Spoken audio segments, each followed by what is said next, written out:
SABR stock analysis and SABR stock prediction. Is it a buy right now? Watch this 1 minute video till the end, find out.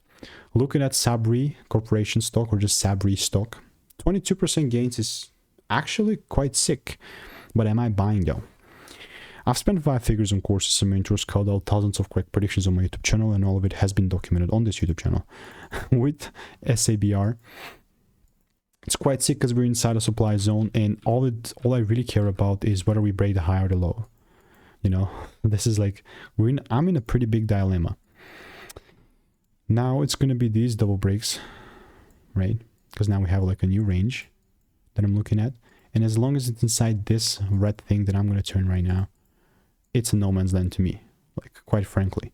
All I care about is the breaks above or below. And it's when it's in the middle, I'm disinterested. So stay tuned. If you want to make more money trading in a simple and lean way, click the first link in the description. That's a free newsletter.